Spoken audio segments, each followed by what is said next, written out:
Hello दोस्तों, कैसे हो आप लोग। तो हम लोग पढ़ रहे थे क्लास 6 का पॉलिटी, जिसमें हम लोगों ने पढ़ लिया है अध्याय 1 को। अध्याय 1 हमारा कंप्लीट है, जिसमें हम लोगों ने देखा विविधता की समझ। और इसमें हम लोगों ने विविधता के बारे में अच्छे से पढ़ा है, जिसमें कि टॉपिक था विविधता हमारे जीवन को किस तरह से समृद्ध करती है, भारत में क्या क्या विविधताएं हैं, विविधता के आयाम क्या क्या हैं। दोस्तों, अगर आपने अब तक हमारी उस वीडियो को नहीं देखा है तो ज़रूर देख लीजिए, ताकि आपका बेस क्लियर रहे और आगे की वीडियो जो भी आएगी आपको अच्छे से समझ आए। तो अध्याय 1 को आप बिल्कुल क्लियर कर लीजिए और समझ लीजिए। उसके बाद अध्याय 2 में आइएगा। अध्याय 2 में भी हमारा एक वीडियो ऑलरेडी अपलोडेड है, जिसमें कि तो हम लोगों ने अध्याय 2 में विविधता एवं भेदभाव को शुरू किया था। और इसमें हम लोगों ने देखा था कि पूर्वाग्रह क्या होता है और कैसे ग्रामीण लोग अपने भाई बंधु शहरी लोग के बारे में क्या एज्यूम करते हैं और शहरी लोग अपने ग्रामीण लोगों के प्रति क्या एज्यूम करते हैं, उसको हम लोगों ने देखा। उसके बाद फिर हम लोग आगे थे लड़के और लड़की में भेदभाव किस तरह से होता है। उसके बाद आगे हम लोगों ने देखा था इस डायग्राम के माध्यम से कि किस तरह से यहाँ पे दर्शाया गया है कि मैं लंगड़ाता हूँ या फिर फिजिकली हैंडीकैप्ड लोग या फिजिकली चैलेंज जो लोग हैं वो यहाँ पे बता रहा है कि मेरे साथ किस तरह से भेदभाव किया जा रहा है। उसके बाद यहाँ तक जब हम कर लिए थे, उसके बाद आगे बढ़े थे और रूढ़िबद्ध धारणाएं ये भी हम लोगों ने देखा था। उसके बाद फिर आज का जो टॉपिक है असमानता एवं भेदभाव, आज का ये मेन टॉपिक रहेगा। और एक टॉपिक और होगा जो कि समानता के लिए संघर्ष हुआ था, उसके बारे में भी आज कवर कर लेंगे और ये चैप्टर जो है सो कंप्लीट हो जाएगा। एक ये रहेगा और दूसरा है समानता के लिए संघर्ष, समानता के लिए संघर्ष।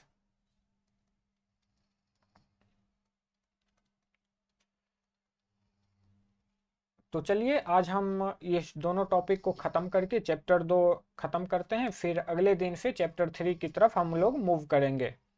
तो दोस्तों, असमानता एवं भेदभाव, भेदभाव तब होता है जब लोग पूर्वाग्रहों या फिर रूढ़िबद्ध धारणाओं के आधार पर व्यवहार करते हैं। अगर आप लोगों ने नीचा दिखाने के लिए कुछ करते हैं, यदि आप लोगों को कुछ नीचा दिखाने के लिए यदि कुछ करते हैं, अगर आप उन्हें कुछ गतिविधियों में भाग लेने से रोक देते हैं या किसी खास नौकरी को करने से रोकते हैं या किसी मोहल्ले में रहने नहीं देते, एक ही कुएं हैंडपंप से पानी नहीं लेने देते और दूसरों द्वारा इस्तेमाल किए जा रहे कप या गिलास में चाय नहीं पीने देते, तो इसका मतलब है कि आप उनके साथ भेदभाव कर रहे हैं। हमारे समाज में अक्सर ये उपरोक्त जितने भी कथन हैं, जैसा कि तो लोगों एक दूसरे को नीचा दिखाने के लिए या फिर ये सभी जितने भी एक्टिविटी हैं उसमें भाग लेते हैं, या इनमें से कुछ में भाग ले या थोड़ा बहुत हर जगह मौजूद है। जिसमें कि तो कुएं हैंडपंप से पानी नहीं लेने देते, दूसरों को अपने की अपेक्षा कम आंका जाता है, या फिर कप या गिलास में चाय नहीं पीने देते, ये सभी होते हैं, अभी भी होते हैं। और भेदभाव कई कारणों से हो सकता है। भेदभाव के पीछे क्या कारण हो सकता है, तो इसके पीछे बहुत सारे कारण हैं जो कि हम लोग देखेंगे। आज आपको याद होगा कि पिछले पाठ में समीर 1 और समीर 2 एक दूसरे से बहुत ही भिन्न थे। उदाहरण के लिए उनका धर्म अलग था, एक हिंदू था और एक मुसलमान था। यह एक विविधता का पहलू है, पर भेदभाव का ये कारण भी बन सकता है। धार्मिक आधार पे भी भेदभाव हो सकता है। ऐसा तब होता है जब लोग अपने से भिन्न प्रथाओं और रीति रिवाजों निम्न कोटि के मानते हैं। जब लोग अपने से भिन्न प्रथाओं, यानी हम जो यूज कर रहे हैं, जिस प्रथा में हम अपना जीवन यापन कर रहे हैं, जिस रीति रिवाज से हम अपना जो व्यवहार करते हैं, अगर दूसरा कोई अलग प्रथा और रिवाजों को मानता है, फॉलो करता है, तो उसको हम नीचा दृष्टि से देखते हैं। दोनों समीरों में एक और अंतर उनकी आर्थिक पृष्ठभूमि का भी था। हम लोगों ने देखा था कि एक समीर गरीब था और दूसरा अमीर था। समीर दो गरीब विविधता का पहलू नहीं है, विविधता का पहलू नहीं है। यह क्या है? एक असमानता है। गरीब अमीर यह विविधता नहीं है, ये असमानता है। बहुत लोगों के पास खाने, कपड़े और घर की मूल जरूरतों को पूरा करने के लिए साधन और पैसे नहीं होते हैं। इस कारण दफ्तरों, अस्पतालों, स्कूलों आदि में उनके साथ भेदभाव देखने को मिलता है। कुछ लोग को विविधता और असमानता पर आधारित दोनों ही तरह के भेदभाव का सामना करना पड़ता है। एक तो इस कारण कि वे उस समुदाय के सदस्य हैं जिसकी संस्कृति को मूल्यवान नहीं माना जाता है। भेदभाव क्यों होगा?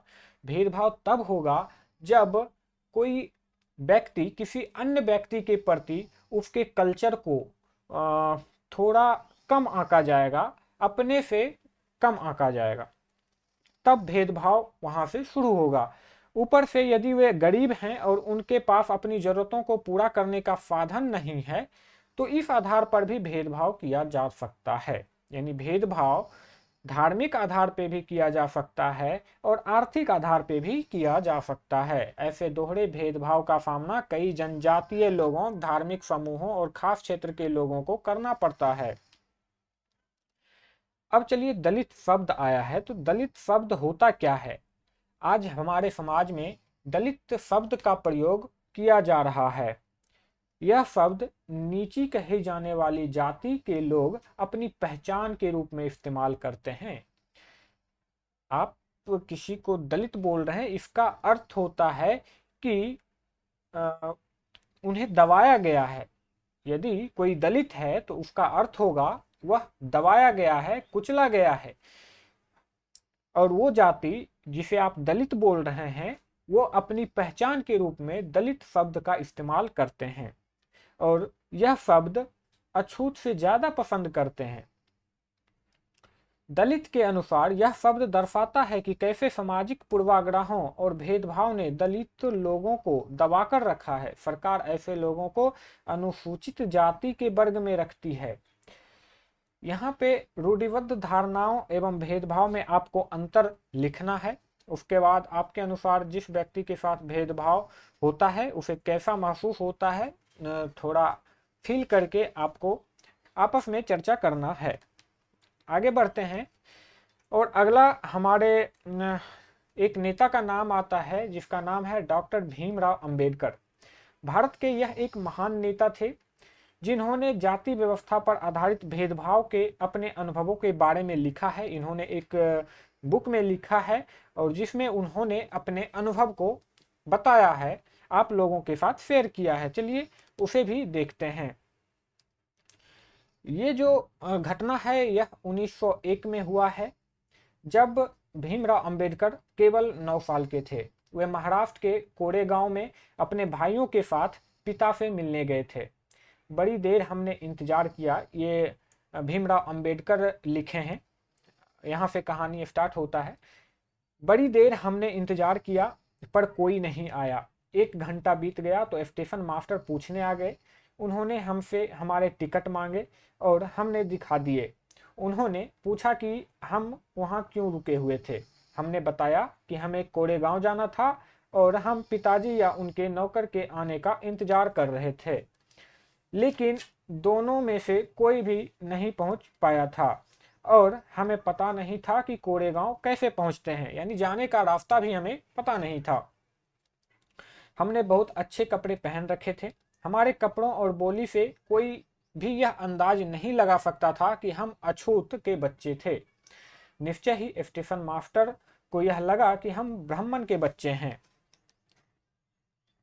वे हमारी मुश्किल को देखकर बड़े परेशान हुए, जैसे कि हिंदुओं में होता ही है। स्टेशन मास्टर ने हमसे पूछा कि हम कौन हैं। बिना एक पल भी सोचे मेरे मुंह से निकल गया कि हम महार हैं। बंबई प्रांत में महार समुदाय को अछूत माना जाता था। उनको एकदम से धक्का लगा। किसे? स्टेशन मास्टर को। जैसे ही वो सुना कि महार जाति से बिलोंग करता है तो उसे आश्चर्य हुआ। वह भौचक्के रह गए। उनके चेहरे पर अचानक परिवर्तन हुआ। हमने देख लिया कि एक अजीब सी घृणा की भावना उन पर हावी हो गई थी। उन्होंने जैसे ही मेरा जवाब सुना वे अपने कमरे में वापस चले गए और हम वहीं खड़े के खड़े रह गए। 15-20 मिनट बीत गए। सूरज बिल्कुल छिप सा गया था, यानी शाम हो गया था। पिताजी नहीं आए थे, ना ही उनका नौकर। अब स्टेशन मास्टर भी हमें छोड़कर चले गए थे। हम काफी घबराए हुए थे। उसके बाद यात्रा शुरू में जो खुशी और उत्साह की भावना थी, यात्रा के शुरू में जब कोई अपने पिता से मिलने जाता है तो उसे जाहिर सी बात है खुशी और उत्साह होती ही है। उसकी जगह अब अत्यधिक उदासी ने ले ली थी। क्यों? क्योंकि ना ही उनके पिताजी आ रहे थे, ना ही कोई उनका नौकर आ रहे थे, तो उदासी छा गई थी। आधे घंटे के बाद स्टेशन मास्टर लौटकर आए तो पूछा कि हम क्या करने की सोच रहे हैं। आखिर वहाँ इतने देर से हैं तो कुछ ना कुछ तो सोचे होंगे। तो हमने कहा कि अगर हमें किराए पर एक बैलगाड़ी मिल जाती तो हम कोरेगांव जा सकते थे। अगर कोरेगांव ज़्यादा दूर नहीं होते तो हम फौरन निकलना चाहते थे। वहाँ किराए पर बैलगाड़ियाँ चल रही थी। लेकिन स्टेशन मास्टर को जवाब दिया था कि हम महार हैं। उनका पता सबको चल गया था, यानी सभी बैलगाड़ी वाले जितने थे सभी को पता चल गया था कि भीमराव अंबेडकर महार जाति से हैं और महार जाति को वहां अछूत माना जाता था। कोई भी गाड़ीवान अछूत वर्ग की सवारी को लेकर ले जाकर अपने आप को गंदा और नीचा नहीं बनाना चाहता था। जबकि भीमराव अंबेडकर 2 गुना किराया देने को तैयार थे। पर उन्हें एहसास हुआ कि बात पैसे से नहीं बन सकती थी। स्टेशन मास्टर जो हमारे लिए गाड़ीवानों से मोल तोल कर रहे थे चुपचाप खड़े हो गए। अब समझ नहीं आ रहा था कि क्या करें। ये जो है सो भीमराव अंबेडकर अपनी बुक राइटिंग एंड स्पीचेज में लिखा है, जो कि खंड 12 में है। संपादन किसने किया? तो बसंत मून मुंबई शिक्षा विभाग महाराष्ट्र सरकार के द्वारा इसे संपादित किया गया। चलिए अब हम जान लेते हैं भीमराव अंबेडकर के जीवनी को भी। डॉक्टर भीमराव अंबेडकर। डॉक्टर भीमराव अंबेडकर 1891 से लेकर के 1956 तक उनका जीवन काल रहा। उनको संविधान के पिता एवं दलितों के सबसे बड़े नेता के रूप में जाना जाता था। किसे? भीमराव अंबेडकर को। डॉक्टर अंबेडकर ने दलित समुदाय के अधिकार के लिए लड़ाई लड़ी। उनका महार जाति में जन्म हुआ था जो अछूत मानी जाती थी। महार लोग गरीब होते थे, उनके पास जमीन नहीं थी और उनके बच्चे को वही काम करना पड़ता था जो वो खुद करते थे, यानी पीढ़ी दर पीढ़ी उनको एक ही काम मिलता था। उन्हें गांव के बाहर रहना पड़ता था और गांव के अंदर आने की इजाजत नहीं दी जाती थी। अंबेडकर अपनी जाति के पहले व्यक्ति थे जिसने अपनी कॉलेज की पढ़ाई पूरी की और वकील बनने के लिए इंग्लैंड गए। उन्होंने दलितों को अपने बच्चों को स्कूल कॉलेज भेजने के लिए प्रोत्साहित किया। दलितों से अलग अलग तरह की सरकारी नौकरी करने को कहा ताकि वे जाति व्यवस्था से बाहर निकल पाएं। दलितों के मंदिर में प्रवेश के लिए जो कई प्रयास किए जा रहे थे उनका अंबेडकर ने नेतृत्व किया। उन्होंने ऐसे धर्म की तलाश की थी जो सबको समान निगाह से देखे। जीवन में आगे चलकर उन्होंने धर्म परिवर्तन भी किया और बौद्ध धर्म को अपना लिया। उनका मानना था कि दलितों को जाति प्रथा के खिलाफ अवश्य लड़ना चाहिए और एक ऐसा समाज बनाने की तरफ काम करना चाहिए जिसमें सबकी इज्जत हो, ना कि कुछ लोगों की। ये हमारे डॉक्टर भीमराव अंबेडकर जी की तस्वीर है। और ये कहानी इतना ही था। डॉक्टर भीमराव अंबेडकर की हम लोगों ने कहानी देखा, उसके बाद जीवनी को भी देखा और यहाँ पे कुछ क्वेश्चंस हैं जो कि आपको खुद से डिस्कस करना है। जैसे कि तो बच्चे पैसा देने को तैयार थे फिर भी गाड़ी वालों ने उन्हें ले जाने से मना कर दिया। ऐसा क्यों किया? स्टेशन पर लोगों ने भीमराव अंबेडकर और उनके भाइयों के साथ कैसे भेदभाव किया? और उसके बाद है महार होने का पता चलने पर स्टेशन मास्टर की जो प्रतिक्रिया हुई थी उसे देखकर बचपन में अंबेडकर को कैसा लगा होगा, यानी कैसा फील हुआ होगा, इसको भी वर्णन करें अपने आप। उसके बाद क्या आपको कभी अपने प्रति लोगों की एक पूर्वाग्रह का अनुभव हुआ है, या अपने आपने दूसरों के प्रति भेदभाव भरे व्यवहार को देखा है, उससे आपको कैसा महसूस हुआ, आप अपने बारे में भी सोच करके थोड़ा अनुभव करें। आगे है, कल्पना करके देखिए कि यह कितना मुश्किल होगा अगर लोगों को एक जगह से दूसरी जगह जाने न दिया जाए। यह कितना अपमानजनक और दुखदाई होगा अगर लोग आपसे दूर दूर रहें, आपको छूने से मना कर दे, आपको पानी तक पीने ना दे। आगे जब इतना ज्यादा असमानता था तो जाहिर सी बात है उसके लिए संघर्ष भी होगा। समानता के लिए संघर्ष भी किए गए और ये बड़े पैमाने पर आज भी चल रहे हैं। ब्रिटिश शासन से आज़ादी पाने तक का जो समय था, संघर्ष किया गया था, उसमें समानता के व्यवहार के लिए किया गया था, संघर्ष शामिल था। दलितों, औरतों, जनजातीय लोगों और किसानों ने अपने जीवन में गैर बराबरी का अनुभव किया। न कि सिर्फ नीची जाति के लोगों के साथ ऐसा भेदभाव होता था, बल्कि दलितों के साथ तो होता ही था, औरतों के साथ, जनजातीय लोगों के साथ, यहाँ तक कि किसानों के साथ भी गैर बराबरी जैसी शब्द अनुभव किया है। उनके खिलाफ उन्होंने लड़ाई भी लड़ी है, संघर्ष भी किया है। जैसे कि पहले भी बात हुई, बहुत सारे दलितों ने संगठित होकर मंदिर में प्रवेश पाने के लिए संघर्ष किए। महिलाओं ने मांग की कि जैसे पुरुषों के पास शिक्षा पाने का अधिकार है वैसे उन्हें भी अधिकार मिले। किसानों और दलितों ने अपने आप को जमींदारों और उनकी ऊंची ब्याज दर से छुटकारा दिलाने के लिए संघर्ष किया। 1947 में जब भारत आजाद हो गया, तब एक राष्ट्र बना, तो हमारे नेताओं ने समाज में व्याप्त कई तरह की असमानताओं पर विचार किया। संविधान को लिखने वाले लोग भी इस बात से अवगत थे, उन्हें पता था कि हमारे समाज में कैसे भेदभाव किया जाता है, लोगों ने उनके खिलाफ किस तरह संघर्ष किया है, तो ये सभी बात उन्हें पता थी। कई नेताओं ने इन लड़ाइयों में हिस्सा भी लिए थे, जैसे भीमराव अंबेडकर ने लिए थे। इसलिए नेताओं ने संविधान में ऐसी दृष्टि और लक्ष्य रखा जिससे भारत में सभी लोगों को बराबर माना जाए, समानता को एक अहम मूल्य की तरह माना जाए। हम सभी को भारतीय के रूप में एकत्र करती है।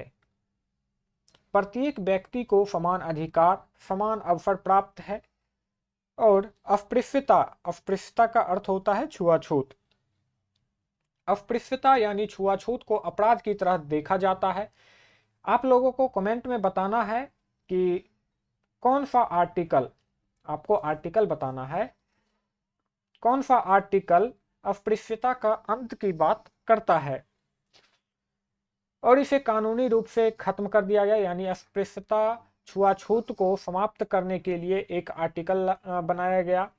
और लोग अपनी पसंद का काम चुनने के लिए बिल्कुल आज़ाद हैं। नौकरियां सभी लोगों के लिए खोल दी गई हैं, खुली हुई हैं। इन सब के अलावा संविधान ने सरकार पर यह विशेष जिम्मेदारी डाली है कि